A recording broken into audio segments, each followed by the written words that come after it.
அறநிலையத்துறையில் நடந்த தில்லுமுள்ளு அதிர்ச்சியில் அமைச்சர் வேலு. திமுக வேலை அம்பலம். தமிழகத்தில் அறநிலையத்துறையின் கீழ் இருக்கும் கோவிலில் ஊழல் பெருக்கெடுத்து ஓடும் விஷயம் வெளியாகி அதிர்ச்சியை ஏற்படுத்தியுள்ளது. கோவிலில் அறநிலையத்துறை அதிகாரிகள் பணம் பெறுவதாகவும் கோவில் சொத்துக்களை விற்பதாகவும் குற்றச்சாட்டுகள் மத்தியில் தற்போது திருவண்ணாமலை கோவிலில் பண வசூல் வேட்டை செய்ததாக தகவல் வெளியாகியுள்ளது. திருவண்ணாமலையில் புகழ்பெற்ற அருணாச்சலேஸ்வரர் கோவிலுக்கு ஆந்திராவிலிருந்து வரும் பக்தர்களின் எண்ணிக்கை கணிசமாக அதிகரித்துள்ளது. இதனால் அனைத்து நாட்களிலும் கோவிலில் கூட்டம் உள்ளது. இதை சமாளிக்க புதிய பணியிடங்கள் உருவாக்க அறநிலையத்துறை அனுமதித்துள்ளது. அதன்படி 70 காவலர் பணியிடங்கள் உட்பட மொத்தம் 109 பணியிடங்களுக்கு 2025 பிப்ரவரி மாதம் விண்ணப்பங்கள் வரவேற்கப்பட்டன. மாதம் 13,000 ரூபாய் முதல் 25,000 ரூபாய் வரை சம்பளம் உள்ள இந்த பணியிடங்களுக்கு 10,500 பேர் விண்ணப்பித்தனர். கடந்த பிப்ரவரி 2ஆம் தேதி முதல் இவர்களுக்கான நேர்காணல் நடந்து வருகிறது. இதற்கிடையே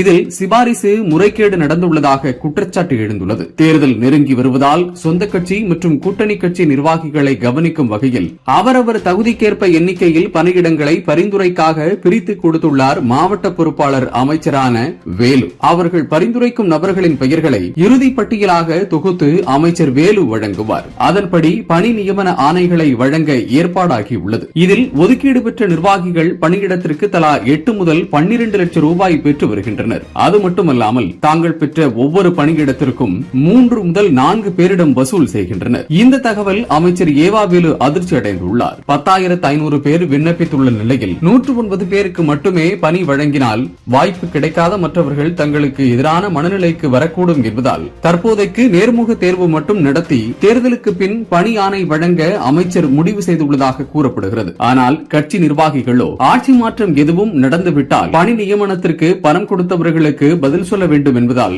உடனே பணி நியமனம் வழங்க வேண்டும் என அமைச்சருக்கு நெருக்கடி கொடுத்து வருகின்றனர். இதனால் அமைச்சர் வேலுவுக்கு எதிராக நீதிமன்றத்தில் பொதுநல வழக்கு தொடர்ந்தால் கட்டாயம் சிக்கல் இருக்கும் என்பதால் திமுகவினர் இதனை மூடி மறைக்க திட்டமிட்டுள்ளனர். தேர்தல் நெருங்கும் நேரத்தில் சிக்கல் மேல் சிக்கலை திமுக தலைமைக்கு திமுக நிர்வாகிகள் கொடுத்து வருகின்றனர். இதெல்லாம் அறநிலையத்துறை அமைச்சர் சேகர்பாபு முதல் ஏவா வேலு என தெரிந்துதான் திமுக நிர்வாகிகள் இப்படி பணவேட்டை நடத்துவதாகவும் வெளியில் விஷயம் கசிந்ததும் அமைச்சர்கள் அந்தர்பல்டி அடிப்பதாகவே கூறப்படுகிறது.